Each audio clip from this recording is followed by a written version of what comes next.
Salut tout le monde, j'espère que vous allez bien. Aujourd'hui, je vais vous parler de l'iPad Air 4 pour les créateurs de contenu. Je me permets d'avoir mes notes à côté parce que j'ai beaucoup de choses à dire et j'ai peur d'oublier quelque chose. Alors, déjà tout d'abord, ça fait 2 mois que je l'utilise. Ça fait 2 mois que j'utilise cet iPad donc avec l'Apple Pencil. Et honnêtement, je m'en utilise pour le travail. Et, euh, et donc, beaucoup me poseront la question de pourquoi. Parce que j'ai déjà un MacBook Pro qui me sert d'ordinateur portable et d'ordinateur de bureau, et j'ai un iPhone. Alors l'iPad qui se situe au milieu, pourquoi faire? Donc je comprends totalement cette question, et en fait je me rends compte que c'était plus pour me rendre plus productif, et je vais expliquer tout ça. Déjà, pourquoi j'ai pris cet iPad? Déjà parce que j'ai toujours été intéressé par ce produit, j'ai toujours trouvé que la conception des produits Apple déjà de base était belle, et j'ai toujours trouvé le produit en lui-même de l'iPad intéressant. Bien qu'en effet, c'est soit un mix entre un iPhone qui est XXL et un ordinateur avec moins de fonctionnalités.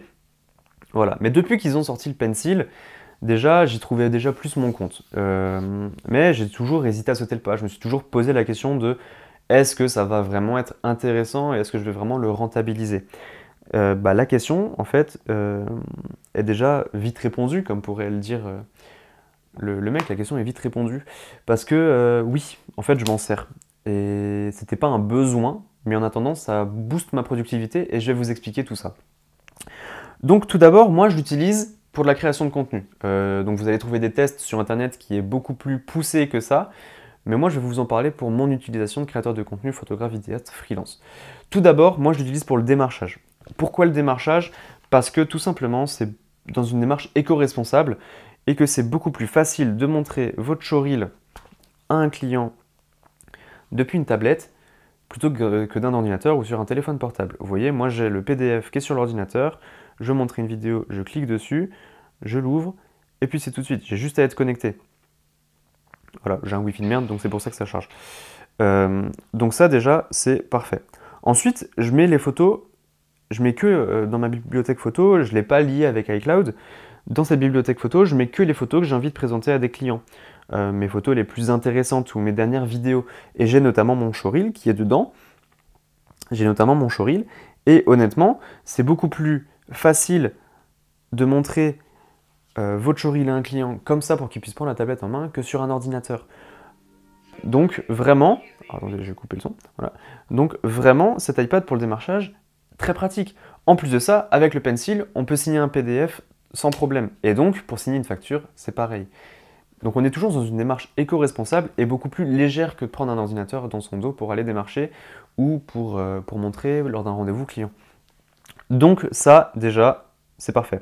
Ensuite, avec justement l'OS de l'iPad maintenant, je peux avoir accès à mes fichiers en un claquement de doigts. Tout simplement parce que maintenant il y a l'application fichier et moi je suis connecté avec Google Chrome, je suis connecté avec Google Drive dessus et j'ai accès à mon Drive. Et donc ça, c'est vraiment, vraiment, vraiment ultra intéressant et ultra plus pratique, je trouve. Euh, Ensuite, deuxième point important pour moi, c'était le storyboard. Alors, storyboard, je m'entends parler, hein, d'accord? Je vous ai partagé un réel la dernière fois. Ça, c'est ce que je fais en storyboard. C'est pas très compréhensible, quoi, on est d'accord. Mais moi, je me comprends et le client comprend. Parce que, en fait, c'est ultra intuitif de pouvoir dessiner comme ça et de pouvoir expliquer quelque chose rapidement à un client avec l'aide d'un stylo où, en fait, c'est beaucoup plus facile. Euh, En plus de ça, ce que je trouve vraiment intéressant, même si je suis très nul en dessin, c'est qu'en fait, ça pousse un peu la créativité et on va essayer de dessiner. Et c'est ultra intuitif. Ça, c'est ultra intuitif. Mais pour ce qui est du storyboard, ça évite de le dessiner et d'utiliser des feuilles de papier parce que je suis quelqu'un qui dessine super mal. Vraiment, je dessine super mal. Et donc, là, pouvoir gommer à l'infini, déjà, c'est une pure merveille. Et en plus de ça, comme je transpire des mains, ça m'évite de flinguer les dessins. Alors franchement, quoi demander de mieux? Que demander de mieux? Donc ça, déjà, c'est génial. Mais en plus de ça, on est encore dans une démarche éco-responsable. Si je suis en tournage avec un client et qu'il veut voir pourquoi je fais tel plan ou il a un doute sur le plan que je veux faire, j'ai juste à lui montrer l'exemple du storyboard, de la continuité et de lui expliquer pourquoi. Et donc ça, vraiment, c'est génial. Et donc je m'en sers de plus en plus pour justement faire des storyboards. Là j'ai sur la pub produit de montre, je suis en train d'en faire un deuxième par rapport à une autre pub. Et en fait je me suis créé mon petit preset et puis voilà. Mais sinon j'utilise aussi pour dessiner, je vais pas vous mentir, j'essaye d'apprendre à dessiner. C'est pas folichon, folichon. Donc le storyboard, c'est aussi une fonction de l'iPad. Ensuite j'utilise pour de la consommation de contenu. Je l'utilise pour de la consommation de contenu parce que tout simplement j'en crée et j'ai besoin de m'inspirer aussi et que je suis un fada de création. Donc je l'utilise pour regarder des séries sur Netflix, je regarde des vidéos sur YouTube et tout, parce que en fait je me suis souvent repris à plusieurs fois d'être ultra proche de mon écran de téléphone quand je regarde une vidéo, parce que un écran de téléphone c'est tout petit, et donc je suis très proche de cet écran. Et au final ça te flingue les yeux. Ensuite, l'ordinateur, même si c'est un ordinateur portable, c'est vite contraignant, c'est pas aussi pratique qu'un iPad, surtout que moi je l'utilise principalement comme ordinateur de bureau. Le Mac il me sert surtout quand je pars en voyage ou que je puisse travailler en même temps, mais j'avais besoin de quelque chose de plus léger. Et puis c'est beaucoup plus facile de se poser dans son lit avec la tablette et regarder Netflix ou YouTube, plutôt qu'avec l'ordinateur sur les genoux, etc. En fait, l'iPad est beaucoup plus facile d'utilisation. Ensuite, pour de la consommation de contenu, moi je peux lire un article et continuer à prendre des notes à côté, parce qu'on a le double écran. Je ne sais plus le nom exact de la chose, mais on peut très bien mettre un double écran. Alors moi je m'en sers surtout en format horizontal, mais je peux très bien avoir une page internet d'ouverte, voilà, avec mon application de prise de notes à côté. J'ai juste à glisser à côté, et voilà, je peux lire mon article à côté et prendre des notes ici. Et ça, c'est quelque chose de super pratique. Donc déjà, pour la consommation de contenu, c'est quelque chose de très bien. En plus de ça, il a un design vachement plus moderne. Comme on peut le voir, il a plus de boutons, il a des bords beaucoup plus fins. Alors d'autres diront que c'est trop gros, mais perso, il faut bien mettre les doigts.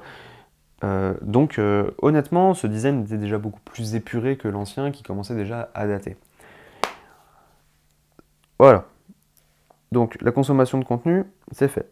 Alors, maintenant iPad ou Mac. Tout d'abord, pour la retouche photo, c'est clair que c'est facile. Sur l'iPad, c'est facile. On a le coup de stylo est vraiment intuitif. Le coup de stylo est vachement intuitif. C'est intéressant de retoucher des photos comme ça, tout simplement parce que pour gérer les curseurs, je trouve que c'est quelque chose de beaucoup plus facile. Par contre, on va être dans le besoin d'avoir un disque dur externe, tout simplement parce que concrètement, c'est un des problèmes de l'iPad, il n'y a que 64 Go ou 256, on est très vite limité en stockage. Je reviendrai par la suite après sur ce point-là, mais au final, quand je vois le poids que font les photos, ça va vite être contraignant de retoucher sur l'iPad. Tandis que sur l'ordinateur, je suis beaucoup plus rapide. Donc, même si la retouche, si c'est une photo que j'ai faite avec le téléphone ou quoi, ouais, la retoucher sur l'iPad, ça va pas être un problème. Par contre, si c'est un shooting photo où j'ai beaucoup de photos, etc., je vais la retoucher sur l'ordinateur. C'est comme le montage. Cet iPad est vachement puissant et on peut faire du montage dessus. Mais j'ai pas testé parce que concrètement, j'ai tout mon workflow de travail qui est sur le Mac. Et donc, moi, ça va me poser plus problème. Ça va me poser plus problème de monter sur ça parce que c'est moins intuitif. Le clavier et la souris n'est pas pris en charge parfaitement et pas pris en charge comme un ordinateur non plus parce que ce n'est pas un ordinateur. Mais je vais me rendre compte que mon besoin va plus être, justement, comme je l'ai dit avant, pour tout ce qui est consommation de contenu, création de storyboard, etc. Tout dans cette démarche éco-responsable, plutôt que de travailler réellement avec en tant que photo et vidéo.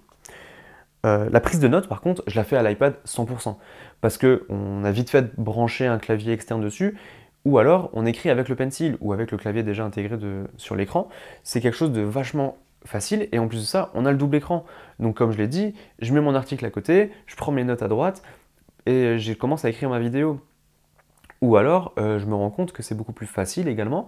Je suis dans le canapé tranquille, je vais sur l'application que j'utilise, dont je vous parlerai prochainement, pour écrire mes vidéos. Cette application est connectée à tous mes ordinateurs, donc j'y ai accès partout. Donc vraiment, en ce qui concerne la prise de notes, 100% l'iPad parce que ça peut se faire de partout. Et puis même en rendez-vous client, c'est vite fait de prendre une note avec le pencil. Donc le démarchage, comme je l'ai expliqué avant, c'est 100% je le fais à l'iPad. C'est beaucoup plus facile de montrer un projet à un client photo et vidéo où il a juste à glisser avec le doigt plutôt que de le montrer sur l'ordinateur. Et puis, comme je disais avant, on peut faire signer un client directement sur l'iPad et ça évite d'imprimer. Donc bon, franchement, pour moi, c'est le top. L'administratif, par contre, je le fais sur le Mac. Parce que gérer les factures, etc., c'est pas quelque chose que j'ai envie de faire sur mon canapé, c'est quelque chose que je fais pendant mon temps de travail, je me pose à mon ordinateur et tout, donc je vois pas l'intérêt d'utiliser l'iPad à ce niveau-là. Donc ça, voilà, c'est un peu les principales caractéristiques que j'utilise, enfin de pourquoi j'utilise l'iPad ou le Mac. Maintenant, les points forts de cet iPad. Contrairement à l'iPad 8, il a plus de boutons intégrés. Donc déjà, on a un écran qui est beaucoup plus grand. En plus, avec ses 10,9 pouces, il est compact, il est léger. On a le pencil qui est aimanté, contrairement à l'iPad 8 où on avait le pencil qui se rechargeait en Lightning et ça faisait ça. On avait un peu peur de le casser, hein, je vais pas vous mentir, même si je l'avais pas, moi quand j'avais vu ça, j'avais un peu peur de le casser. Ensuite, ça fait beaucoup d'ensuite dans la même phrase, mais concrètement, c'est de l'USB-C, donc on peut brancher plus facilement un adaptateur, gérer avec les disques durs, etc. C'est beaucoup plus facile. On peut faire des transferts beaucoup plus rapides, même si j'utilise AirDrop, on peut faire des transferts beaucoup plus rapides avec le disque dur, parce qu'on peut brancher un disque dur dessus. Et ça, c'est vraiment quelque chose de vraiment positif par rapport à ça, c'est qu'on peut gérer le contenu. C'est pour ça que je l'ai pris en 64 Go et pas en 256. C'est parce que quand j'ai plus assez de mémoire, enfin de stockage dessus, je branche un disque dur. Et comme je l'utilise principalement pour le démarchage, les rendez-vous clients, etc., honnêtement, j'ai pas besoin d'avoir tout mon contenu dessus. C'est pas un ordinateur, je l'utilise pas en tant qu'ordinateur. Donc j'ai pas besoin d'avoir autant d'espace de stockage. Ensuite, c'est clair que par rapport à l'iPad Pro, le fait qu'il soit en USB-C, c'est beaucoup plus facile, on a une recharge beaucoup plus rapide, on a des transferts beaucoup plus rapides également. C'est plus facile de gérer le stockage ou de gérer les connectiques avec. Donc l'USB-C, c'était déjà un gros point. Par contre, l'iPad Air, c'est un iPad Pro en plus petit. Moi, ça me servait à rien d'avoir un iPad Pro, et c'est pour ça que je suis parti sur le Air plutôt que le Pro ou plutôt que le 8, parce que moi, le Lightning, j'en voulais pas, le Pencil qui se recharge, j'en voulais pas non plus, le design un peu plus vieux, j'en voulais pas. Mais par contre, j'avais pas besoin d'un iPad Pro. Les deux capteurs à l'arrière, ça me sert à rien, je fais pas de photos avec l'iPad. Le capteur LiDAR, ça me sert à rien, je fais pas de réalité augmentée. Donc ça, déjà, voilà. En plus de ça, l'iPad Air 4, il a la dernière puce contrairement à l'iPad Pro qui du coup lui est encore l'ancienne. Donc théoriquement, il est plus puissant. Donc voilà, ça déjà. Et puis ensuite, il n'a pas le 120 Hz. Alors d'autres vont dire ouais, il n'a pas le 120 Hz, c'est un peu problématique ou quoi. Personnellement, moi je m'en branle complètement. Je m'en fiche totalement du 120 Hz. C'est vrai que s'il était là, ça aurait été mieux. Mais il n'est pas là, c'est pas grave. J'ai pas l'habitude de l'utiliser. Alors concrètement, je vois pas la différence. C'est pour le pencil et tout, c'est plus agréable de dessiner sur du 120 Hz parce qu'on a plus de détails, on a plus de précision. Mais je suis pas dessinateur, je suis pas graphiste. Donc concrètement, pour ce que je fais, ça me suffit amplement. Et donc c'est pour ça que je suis parti sur l'iPad Air plutôt que l'iPad 8 qui me convenait moins et l'iPad Pro qui était beaucoup trop sophistiqué entre guillemets par rapport à mes besoins. L'iPad Air, j'ai trouvé mon compromis. Par contre, les points faibles, étonnamment, en 2 mois d'utilisation, j'en ai pas trouvé beaucoup. Il y a le problème de la souris et du clavier, mais encore une fois, j'ai un ordinateur par rapport à ça. C'est moins facile de l'utiliser. Ça se connecte en Bluetooth ou quoi, mais je suis pas dans cette optique de me trimballer avec un clavier portable alors que j'ai un iPad. Si j'ai envie d'écrire au clavier, j'utilise le Mac. Donc voilà, il y a le prix, mais on va pas forcément parler du prix parce que c'est un besoin. Moi, j'utilise professionnellement. Alors voilà, et puis il y en a, ça va pas déranger de claquer 2000 € dans un casque, alors que d'autres vont juste pouvoir utiliser des écouteurs et ça va leur convenir. Donc en fait, je vais même pas parler du prix parce que c'est subjectif. Moi, j'utilise professionnellement et donc du coup, ça me convient parfaitement. Mais j'ai pas trouvé tant de problèmes que ça, à part justement le problème du clavier et de la souris, où là encore, ça dépend des besoins. Par contre, le problème qu'on s'est rendu compte en l'utilisant, c'est qu'on peut pas imprimer sans AirPrint. Alors même si je l'utilise dans une démarche éco-responsable, moins de papier, etc., j'imprime mes factures et je les classe dans un dossier. Mais j'imprime pas tant que ça sinon. Mais par contre, c'est vrai que mon père, lui, voulait changer son ancien MacBook Air de 2012. Il voulait le changer pour un iPad. Le problème, c'est que lui, il imprime ses factures. Il imprime pas mal de choses quand même, ou ne serait-ce que des PDF pour le boulot ou quoi. Bah ouais, ça devient problématique de ne pas pouvoir imprimer correctement. Sans AirPrint. Et du coup, c'est ce que je trouve un peu dommage. C'est ce que je trouve dommage. Mais sinon, voilà. La capacité de stockage, c'est vrai qu'elle est vachement limitée. 64 Go ou 256, c'est limite, on peut pas tout mettre dessus. Mais encore une fois, ça dépend de ce que vous avez besoin. Personnellement, je stocke que ce dont j'ai envie de montrer au client, que ce que j'ai envie de montrer au client.